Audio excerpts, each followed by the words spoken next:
Estamos no programa Investigações sobre o Viver.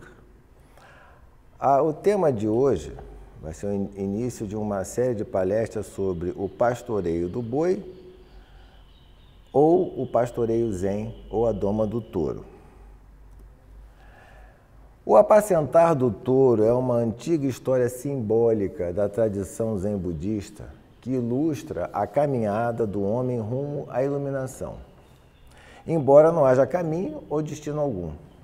Esse caminho se estende desde a ignorância, que abrange todos nós, até depois da iluminação. Nessa história, o touro ilustra a mente ou o ego do homem. Então, ou seja, o touro é a mente ou o ego do homem. A ilusão de uma natureza intrínseca, de um eu, um Atman. Buda deu vários ensinamentos sobre isso. Para entender bem essa história, é extremamente útil conhecer os 3 selos do Dharma, que eu não vou falar aqui, pode ser objeto de uma futura palestra. Ou seja, a impermanência, o não-eu e o Nirvana ou Nibbana em Pali, né? Além da lei da origem dependente das coisas ou a interdependência.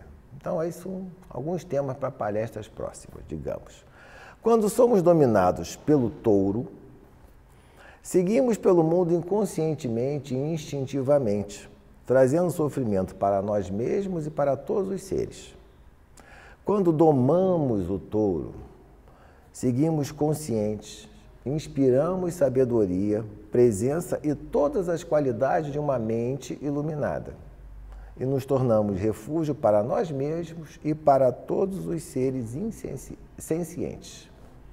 De acordo com o budismo chinês, que é o budismo Chan, ou meditativo, que depois no Japão virou Zen, Po Shang Huai Hai, que ele nasceu em 720 e morreu em 814, na Era Comum, apresentou aos seus seguidores o enigma, ou Kunhan, que em chinês é Koan.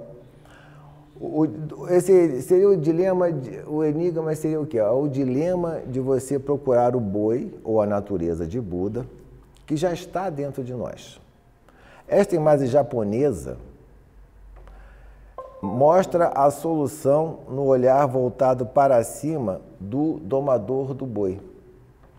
Quando perguntaram a Po Shang o que é Buda, ele respondeu: é o mesmo que procurar um boi em que você já está montado. Tá? Essas imagens derivam dessa série secular O Boi e o Boiadeiro, que retrata as fases do desenvolvimento da meditação. Estes conjuntos de 6, 8 ou 10 cenas eram populares entre os estudantes de meditação como manuais de treinamentos ou comentários sobre a vida contemplativa. Por que um quadro? Porque hoje em dia nós estamos acostumados a ler as coisas com a imprensa. Naquela época não tinha. Observa que estamos falando de 720, foi quando ele nasceu, até 814.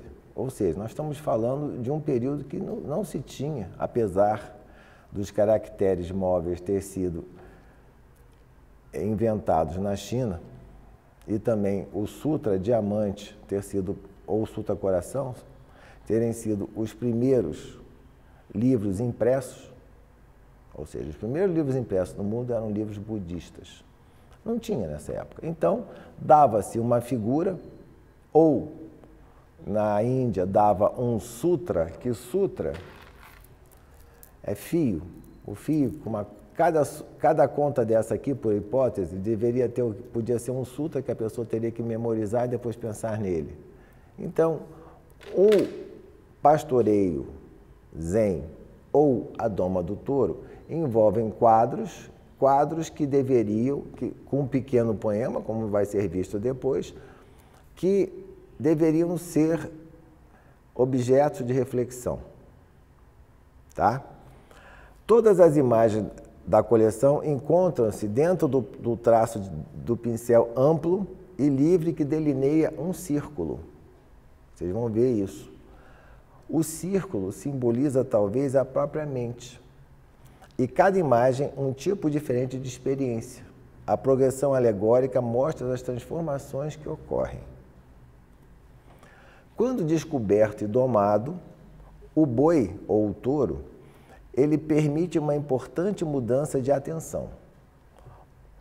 O cavaleiro, né, que é o termo que a gente usa, embora você vá montar um touro, não um cavalo, já não procura em vão o boi, que o tempo todo estava dentro dele. Seu dilema se dissolve, permitindo-lhe voltar para casa montado no boi, harmonizado com a sua natureza poderosa. O domador do boi olha para cima, contemplando o céu e respirando, tal qual Chuang Tzu o descreveu. O boi e a pessoa que medita parecem suspensos no espaço, numa harmonia transcendente e delicada que propicia o êxtase. Neste estado, podemos atender a outros fatos da realidade, começando como um descobridor que se aventura pelo mundo. Bem, a herança dessa alegoria recua até as origens da civilização. O surgimento da agricultura permanente e das cidades ocorreu na antiga Babilônia, entre os rios Tigre e Eufrates, na China e na Índia. Além de, hoje em dia, há descobertas na Anatólia. Então, foram locais onde houve a agricultura permanente e a descoberta de cidades.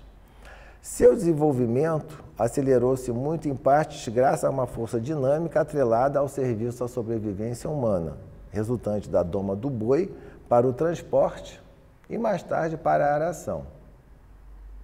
Tá? Então, a importância, no início da nossa civilização, e seguiu por um bom tempo, do boi, né? Da força do boi. Esse acontecimento fez surgir um ponto decisivo no curso da civilização, pois foi a primeira expansão feita por seres humanos no domínio e no emprego de uma força motriz além da sua. O jungir do boi, inclusive jungir em sânscrito é yoga, então, que já foi objeto de uma palestra minha. E depois o atrelar do cavalo, forneceram a imagem básica dessa alegoria que recorda a domação verificada em toda a Ásia. No Chan e no Zen, contudo, reaplicou-se a alegoria para mostrar a liberação do poder espiritual. Já o mais antigo dos Upanishads do sânscrito clássico primitivo, que foi um pouco antes de 400 a.C., no caso de uma imagem encontrada no Brihad Aranyaka Upanishad, no 1.4.7, aplicou a metáfora da descoberta do boi num sentido espiritual, quando o autor comparou o encontro da essência da realidade ao descobrimento dos rastros do boi. Então, vocês estão vendo que essa alegoria, apesar de ser uma alegoria budista, ela não é original. Então, o que eu vou fazer? Serão mostrados 10 quadros com os respectivos poemas, tá? Depois serão lidos os comentários de sete autores. Deve ser levado em conta que estes autores não comentaram todos os quadros, mas os comentários deles são importantes. São eles: Kuan Shi Huan, que é um mestre Zen, ou Chan, chinês do século XII. Depois tem Shi Niu Tu, é outro mestre Chan chinês. Shogyan Trungpa, que é um monge do budismo tibetano. Willard Johnson, autor do livro do Xamanismo à Ciência, provavelmente ele tem formação em psicologia. Tokuda Igarashi, mestre zen budista da escola Soto Zen. Ramanadi, que é o pseudônimo de uma autora que publicou pelo menos 3 livros pela FEEU, que esse é o caso, é a Doma do Touro, ela publicou também Fonosofia e Eu Sou a Pirâmide. E Faustino Teixeira, que é doutor em teologia pela Pontifícia Universidade Gregoriana. Então, hoje vamos ver o primeiro. Então, é Procurando o Touro. Aí vocês estão vendo 2 imagens, uma quadrada que tem uma pessoa e a outra também um pouco mais estilizada, procurando o touro. O poema é: desolado através das florestas e aterrorizado nas selvas, ele procura um touro que não encontra. Acima e abaixo, rios escuros, sem nome espraiados. Em matas espessas percorre muitas trilhas. Cansado até os ossos, com o coração pesado, continua a buscar algo que não pode encontrar. Ao entardecer, escuta cigarras gorjeando nas árvores. Então, esse é o poema e vocês têm um quadro. Então, o que isso quer dizer? Vamos para os comentários. O primeiro comentário é de Koan Shihuan. O touro nunca se extraviou realmente. Então, por que procurá-lo? Tendo dado as costas à sua verdadeira natureza, o homem não pode vê-lo. Por causa de sua corrupção, perdeu de vista o touro. Repentinamente, defronta-se com um labirinto de encruzilhadas, desejos de ganhos e o temor das perdas surgem como chamas, ideias de certo e errado projetam-se como adagas. Então ele está perdido. Shi Niu Tu. Há um homem procurando o seu touro que se perdeu. O homem está desnorteado e confuso por pensar que algo se perdeu, não sabe por onde seguir e, mesmo assim, de algum modo ele percebeu a existência do touro, ou seja, a sua natureza de Buda, e por isso o procura. Chogyan Trungpa, esse que é o monge tibetano. A inspiração para esse primeiro passo, procurar o touro, é a sensação de que as coisas não são íntegras, de que alguma coisa está faltando. Este sentimento de perda produz dor. Você está procurando algo que faça a situação se endireitar. Você descobre que as tentativas do ego na direção de criar um ambiente ideal são insatisfatórias. Porque a palavra dukkha, que faz parte de uma das nobres verdades, uma das traduções é insatisfatório. Então, quando você descobre que há uma insatisfatoriedade, é quando você começa a buscar. Agora vamos para o Willard Johnson. O menino, conforme vocês podem ver no quadro, que está aí na tela, com a corda na mão, parece olhar à sua volta à procura do boi, ainda completamente fora de nosso campo de visão. Ele dá a impressão de estar a pique de cruzar o rio ao pé da ponte, mas olha primeiro para trás, talvez perturbado por cima do ombro. Sua nova intenção é definida, como vemos pela corda preparada, como está aí na imagem, mas ele ainda não avistou o objeto à busca. O fato de olhar para trás, por cima do ombro, pode significar que o passado o domina. Tendo embarcado numa nova aventura, olha para trás, mas seus passos mostram a plena resolução de mudar, de atravessar o rio. Também podemos imaginar que momentos antes o menino cuidava de estar conduzindo o boi, que na realidade deslizava por trás dele no caminho, fugindo de sua vista na poeira ou entrando na curva mais próxima.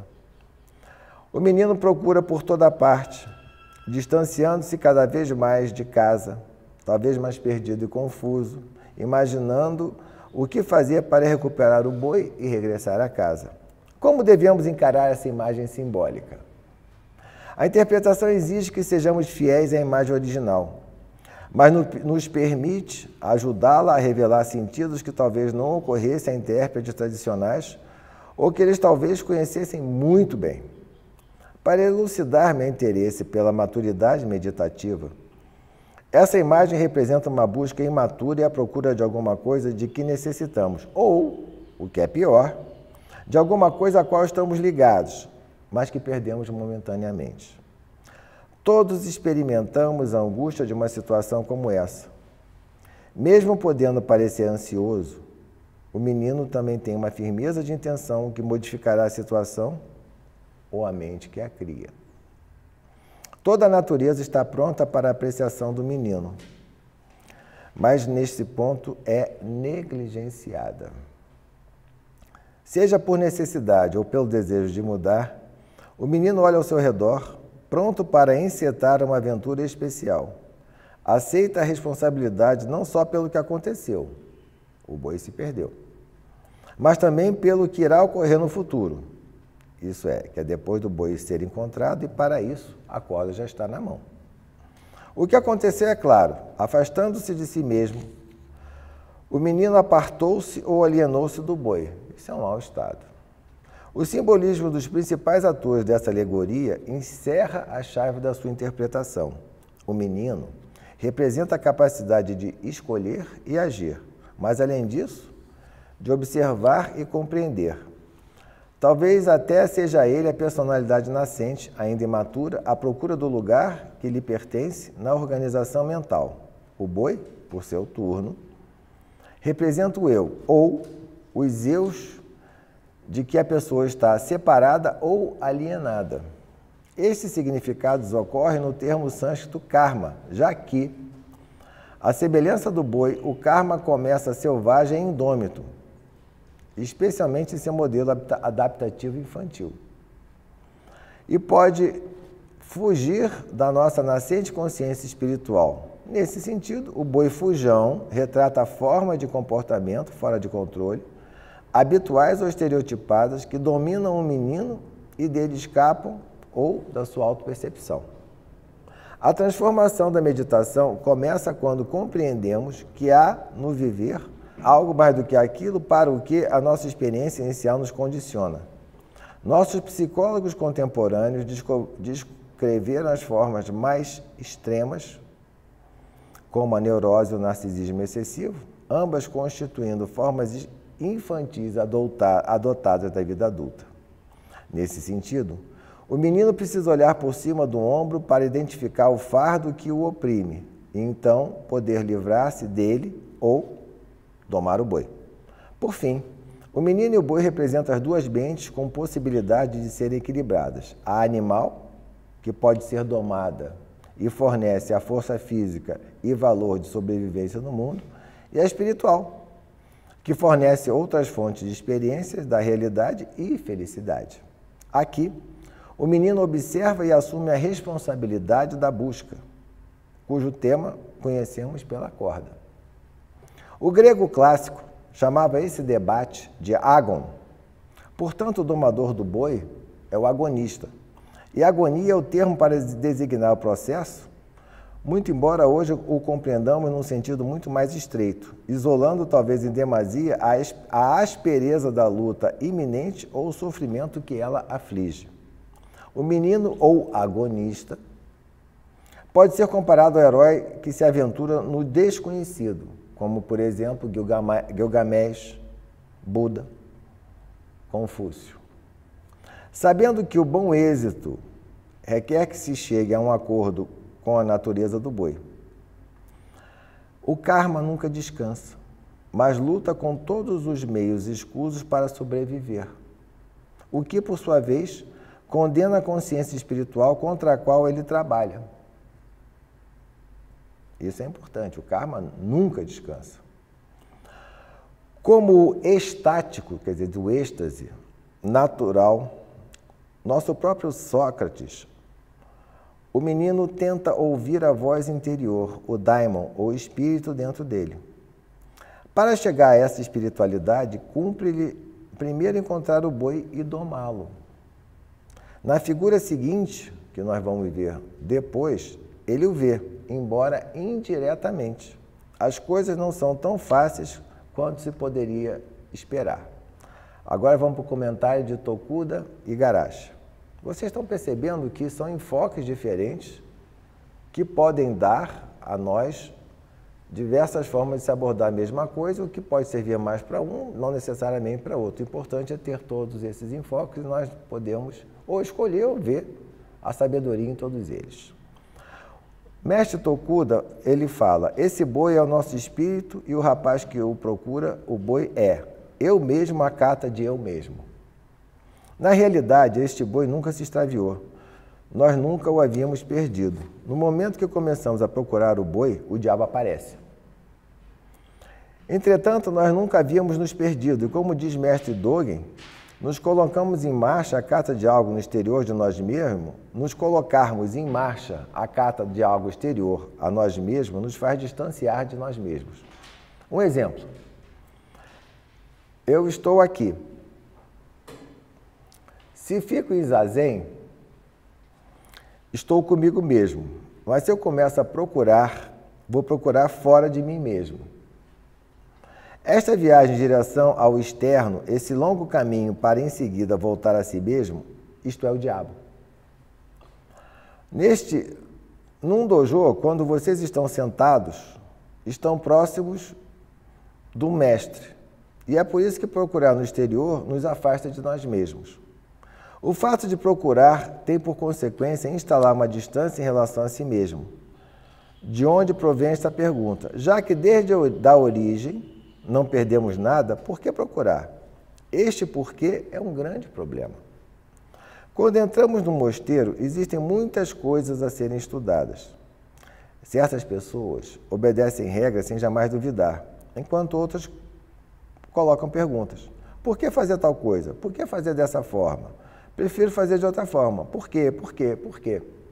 No Japão, no mosteiro onde eu praticava, quando as ordens eram dadas, certos praticantes ocidentais, especialmente, tinham essa tendência de sempre perguntar por quê. O que fazia os japoneses sorrirem, porque os orientais têm o hábito de fazer simplesmente aquilo que é requerido deles e não duvidar. Claro, no fim de algum tempo a dúvida pode surgir e nos perguntamos então, por que estamos aqui? O que estou fazendo aqui? O que é isto de sentar em zazen? E é então que nasce o conflito consigo mesmo e que tudo se torna muito difícil. No primeiro ano tudo vai bem, mas depois de um ano surge a dúvida. Depois de 3 anos, novamente somos assediados por perguntas. Depois de 7 anos, a mesma coisa acontece novamente. Por que estou aqui? Qual é o objetivo? Entre os monges que treinam no mosteiro, alguns não pensam, somente praticam. Entretanto, tal atitude não é boa. Com efeito, no fim de um ano, a pessoa acaba dominando todos os rituais, sabendo perfeitamente como utilizar o oryoki, que são as tigelas, como usar o kesa, que é um pano que fica aqui, como fazer as cerimônias, como bater o sino, o gongo. Não é preciso se preocupar com o alojamento e com as despesas ou questões de dinheiro. É simples, é confortável. Mas é perigoso, porque isso vira uma rotina que consiste em fazer aquilo que é esperado de você, sem que haja uma motivação verdadeira ou uma inspiração de sua parte. É uma atitude perigosa. Como então encontrar uma atitude justa? Mestre Eckhart dizia que quem é virgem sempre segue a ovelha, não importa onde esta vá, quer sejam em coisas difíceis ou em coisas fáceis. Quando tudo está fácil, todos ficam felizes e vão atrás das circunstâncias.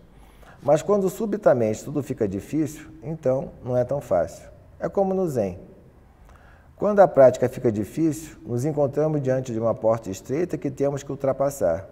Esta passagem não é acessível a todos. O frio fica marcante, o medo se instala. Atingimos as alturas.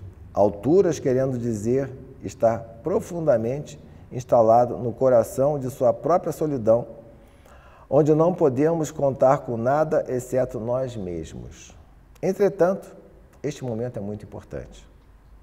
E é preciso continuar a avançar em frente. A constância do praticante Zen é parecida àquele de quem é virgem e que segue as ovelhas. Às vezes, é a experiência muito boa. Às vezes, atravessa momentos muito difíceis.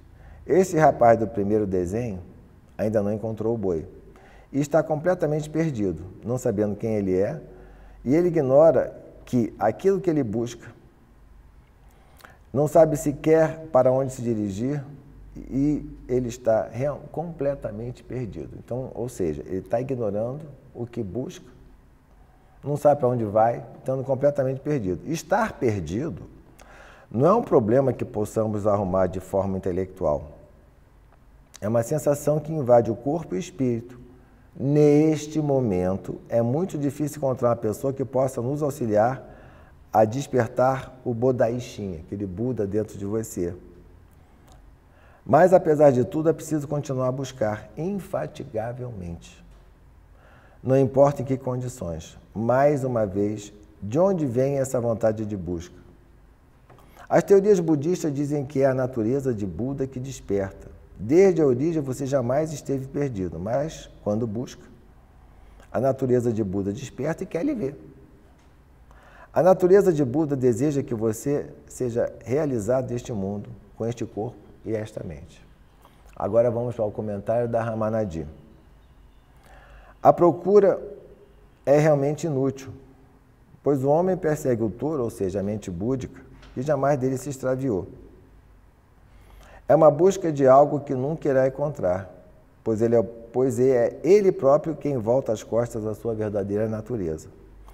As palavras traduzem o desatino, a desdita, o extremo cansaço físico e emocional do peregrino na sua jornada, ou seja, na sua saga, longe da sua verdadeira morada, onde sua mente buscadora, que deseja saber quem é, e a sua natureza Buda habitam inseparavelmente juntas. O lugar secreto é o seu próprio centro, a sua vida interior, mas somente ali ele encontrará o touro e com ele se identificará. É uma realização solitária. O contraste entre o desespero da busca e a suave tranquilidade do canto das cigarras, você observa que no poema tem o canto das cigarras, né? Marca a solidão do homem que busca o encontro com o divino e não deve esperar nenhuma ajuda externa. Então, segundo ela, esse é o primeiro estágio. O passu, o que é passu? É um homem até então preocupado com a vida material, com a autopreservação, com o curso da mentalidade objetiva. Manifesta os primeiros lampejos de transcendência e inicia a busca que agora sente, de maneira confusa, deve culminar na própria experiência de plenitude da vida, no encontro do seu centro. Bem, então, aqui eu acabo a primeira imagem e vocês podem observar que são comentários extremamente importantes que vocês vão vendo ao longo, quando for exposto e forem lidos os comentários, vão chegando, cada um dentro do seu enfoque, a um denominador comum. Então, vamos agora para o segundo quadro. No segundo quadro, vocês estão observando que ele está encontrando os rastros. E qual é a poesia? Inumeradas pegadas ele viu na floresta e à margem das águas. Em que distância vê as pegadas na relva? Mesmo as gargantas mais profundas das mais altas montanhas não podem esconder o focinho desse touro que toca diretamente o céu. Vamos aos comentários. Conste Juan, através dos sutras e dos ensinamentos dos mestres, ele encontra os rastros do touro. Foi informado que assim, como os vasos de ouro de diferentes feitios são basicamente do mesmo ouro, tudo é uma manifestação do próprio ser. É, porém, incapaz de distinguir o bem do mal, a verdade da mentira. Não passou realmente pelo portão, mas tenta ver os rastros do touro. Shin-Yu-Tu. O homem descobre as pegadas do animal e começa a progredir. As pegadas representam o rastro que o animal deixa pelo caminho. Assim, as pegadas simbolizam o sofrimento, ou seja, a dukkha. As pegadas são os efeitos das ações egóicas, fruto da ignorância que nos impede de ver as coisas como elas realmente são. No entanto, é através do próprio sofrimento, que é a primeira nobre verdade, que se reconhece as causas do sofrimento, que é a segunda nobre verdade. O fim do sofrimento, a terceira nobre verdade, e o caminho que leva ao fim do sofrimento ao bem-estar, que é a quarta nobre verdade. Agora para Shogyan Trungpa. Ao compreender a origem desta dor, você descobre a possibilidade de transcendê-la. Este é o reconhecimento das quatro nobres verdades. Você vê que a dor resulta dos conflitos criados pelo ego e descobre as pegadas do touro, que são suas pesadas marcas e que tomam parte em todos os eventos, os transformando em jogos. Você é inspirado por conclusões lógicas inabaláveis, não pela fé cega. Isto corresponde ao caminho do Shravakayana e Pratyekayana. Agora vamos para William Johnson, que é um enfoque mais psicológico, conforme vocês viram na primeira. O menino encontra os primeiros rastros do boi desaparecido e incerta a jornada rumo à casa. Ele vê os rastros na estrada. Eles o arrastam para frente, cheios de determinação. Já não olha para trás, mas protege os olhos contra a luz porque é difícil enxergar.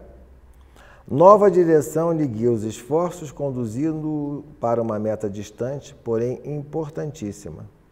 Ainda há muito caminho a percorrer, mas ele principiou a jornada que o modificará. O que representa nessa figura os rastros apenas visíveis na estrada poeirenta? Se o boi é o karma, o feixe de consequência dos nossos atos passados, de tudo que já é submerso na psique, a feição de um iceberg, os rastros, de certo modo, terão de atrair esse karma e sua natureza. Terão de trair este karma e sua natureza, ou seja, terão de mostrar este karma e sua natureza. O boi pode ter desaparecido e estar momentaneamente fora de controle, mas ainda deixa para o observador pistas, que são meios de agarrá-lo. Neste estado, temos pouco domínio sobre o boi, que na verdade controla os que não o domam, por mais que eles possam imaginar-se detentores de poder. Os psicólogos experimentais mostram como funciona o mecanismo do karma, ou consequencialidade. Privados de comida no início do seu desenvolvimento, os ratos se tornam armazenadores na vida ulterior, ainda que tenham comida em abundância. Essa é a natureza do boi. Simples animais não têm mecanismos conscientes de vontade e intenção, de sorte que nunca se modificam. Impele-os um complexo de motivações passadas, impróprias e profundamente arraigadas, que os leva depois a agir de maneira não realista ou inadaptada. É por isso que nesta série o boi simboliza a parte de nós que nos leva a agir de forma imprópria ou imaturamente numa situação. Percebe que há enfoques diferentes sobre o que é o boi. Um diz que é a natureza do Buda, outro aqui está dizendo que é a tua parte imatura. Essa natureza de boi forma-se muito cedo em nossas vidas. Supunha Freud que a fonte ou protótipo da experiência de todas as nossas ansiedades e conflitos mentais provinha da situação primordial de separação, quando começamos a experimentar nossa mãe como estando separada de nós. Nascidos numa bem-aventurada unidade de mãe e filho, que não distinguiu os dois, logo principiamos a reconhecer outro, depois outros, e com o sentido de separação surge a frustração, como quando um atira o outro à insegurança da necessidade insatisfeita. Nos primeiros anos de experiência, somos incapazes de dirigir nossas vidas, de modo que, no processo de crescimento, nos acontecem coisas que imprimem padrões adaptativos, indeléveis, ou seja, que não saem da cabeça, na nossa psique em desenvolvimento. Adaptamos-nos a situações de maneiras que parecem apropriadas e certas à nossa percepção infantil. O choro nos vale a satisfação de alguns desejos, e assim aprendemos a chorar ou ficar moados. A luta e os berros nos valem a satisfação de outros, e nos fixamos nesses meios como modo de alcançar nossos objetivos. As coisas que nos acontecem, somos feridos, desamados, ficamos frustrados ou zangados. Experiências de que não gostamos, nem desejamos e que nos leva, na inocência da infância, a codificar a lesão, como karma, na forma de bloqueios ao funcionamento da nossa psique. Os bloqueios não resolvidos e os modos imaturos de adaptação, que não se apropriam as responsabilidades adultas continuam a influenciar-nos, embora submersos, né?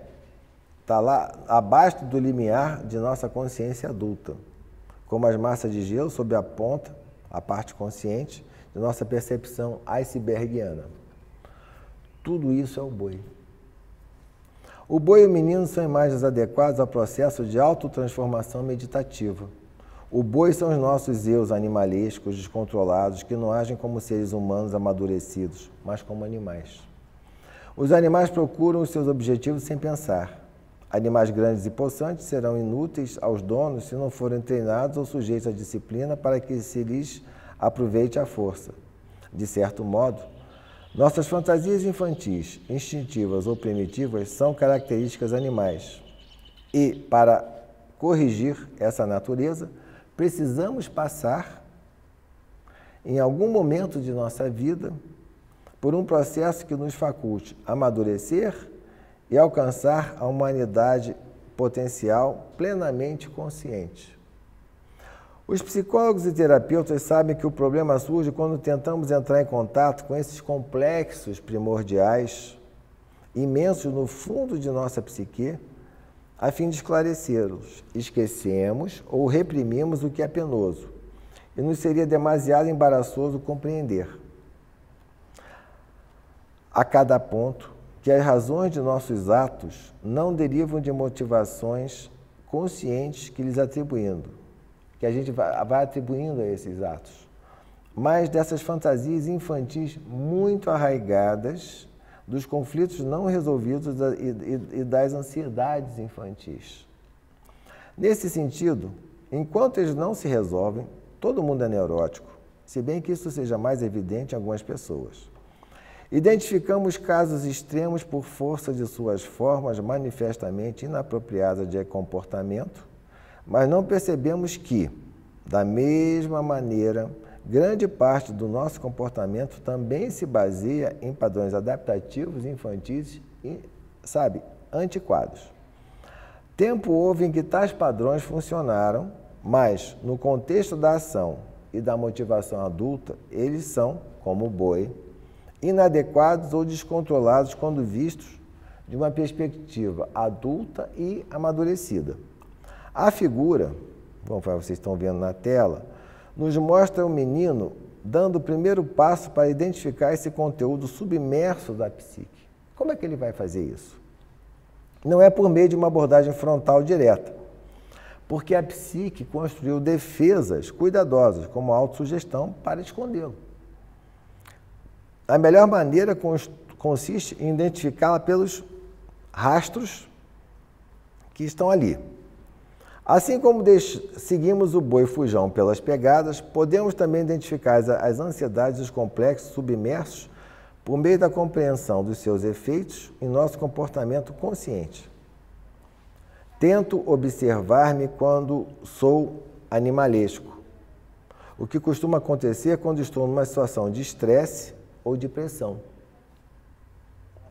Ou quando estou zangado, ansioso, amedrontado ou apático, ou quando, de um modo ou de outro, eu vou me sentir infeliz ou perturbado. Começo então a ver os rastros do boi que tem de domar dentro de mim. Outros caminhos também podem levar-nos a esse animal que se abrigou em nosso interior. Repetidas vezes, nossos sonhos os colocam à mostra. Basta nos lembrarmos deles. Outras pessoas, sobretudo as que nos são próximas, se forem corajosas e perceptivas, poderão mostrar-nos o animal que interiorizamos, refletindo em seus comentários e ações, espalhando os nossos eus não compreendidos. Vendo como eu me comportava, as pessoas que eu amava e com as quais eu passei muito tempo me ajudaram muitas e muitas vezes a descobrir o meu boi.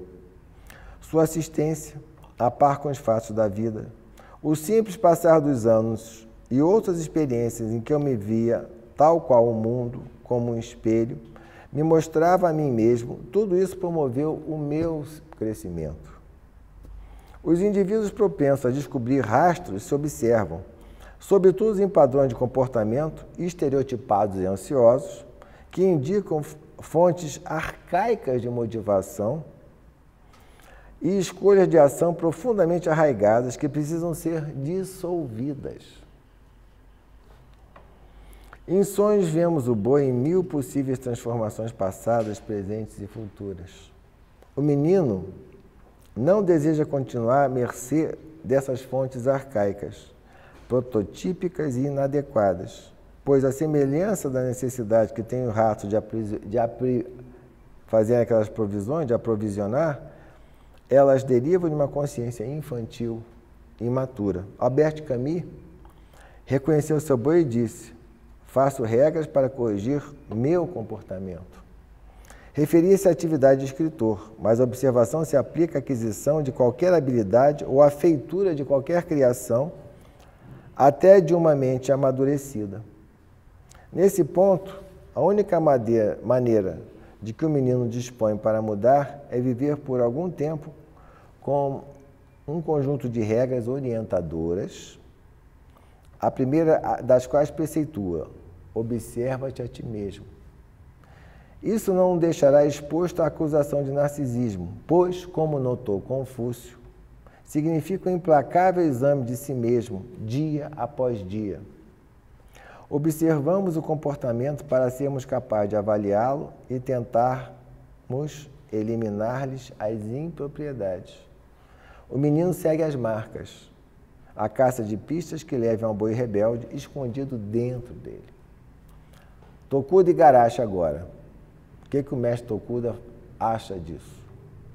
Este processo de treinamento começa pela busca do boi. E observamos que neste segundo desenho, pistas são encontradas.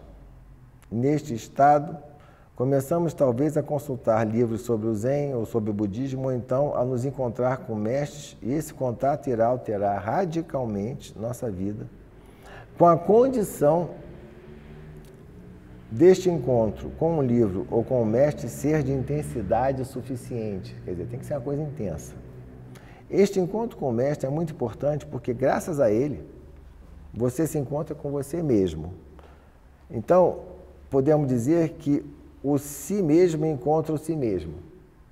Então, a função do mestre é fazer com que você se encontre. Não, ele é apenas, como se diz em química, é um catalisador, ele acelera o processo. Para mestre Dogen, existem duas etapas importantes. Primeiramente, o despertar de seu corpo e mente, e em seguida o encontro com o mestre correto. O que vem a ser um bom mestre? Mestre Dogen sublinha que não é a idade que determina a qualidade do mestre, nem seu conhecimento das teorias budistas ou de cerimônias. Tampouco seria sua facilidade de falar sobre os múltiplos assuntos. Tudo isto que não é senão uma cascata de palavras, tem pouca importância. O que importa é a transmissão correta do Dharma por um mestre autêntico. Entretanto, se bem que esta seja a base, nem sempre é suficiente. O mestre tem que ter uma energia fora do comum, que podemos descrever como, entre aspas, uma energia vital podendo atingir os céus. É assim que podemos reconhecer um mestre correto. Quando encontramos com o Dharma verdadeiro, através de um autêntico mestre, nossa vida muda por completo, bem como nossa mente. A mente desperta, que é o Bodhaishin, ou seja, aquele Buda dentro de você, desperta para encontrar o caminho supremo. A partir do encontro com os livros, com o mestre, o treinamento começa. Agora vamos para Ramanadi. O pastor tenta achar o fugitivo não fujão, porque ele está dentro de você, ele é um fugitivo não fujão, nos mais diversos lugares, usando todos os meios ao seu alcance. A ciência humana é tão inoperante quanto as crenças, os dogmas já subentendidos nas amarras do primeiro poema, que simbolizam ritos, magias e outros meios ilusórios ineficazes para a obtenção do verdadeiro conhecimento da vida única. Algumas palavras elucidam o sentido budista do poema. Aqui e agora, o tesouro, a mente búdica, está sempre ao alcance de qualquer um, independe de tempo e espaço, porque ela está presente em cada momento eterno, neste próprio envolutório carnal, na experiência diária. O último verso, né? Mesmo as gargantas mais profundas das mais altas montanhas não podem esconder o focinho desse touro que toca diretamente ao céu. Esse último verso traduz a própria e essencial dualidade do amo do touro. Corpo preso à matéria, mente alçada ao divino, porque conforme viu, toca diretamente ao céu. É no corpo que se obtém a iluminação. É obra terrena. Então aí ele alcança aí o segundo estágio. Ainda se trata de uma etapa inicial. Houve um ligeiro grau de progresso, pois através dos sutras e dos ensinamentos, o homem compreendeu que, seguindo as pegadas de seus impulsos mais elevados, talvez as informações recebidas o levem a distinguir o falso do verdadeiro. Muito obrigado.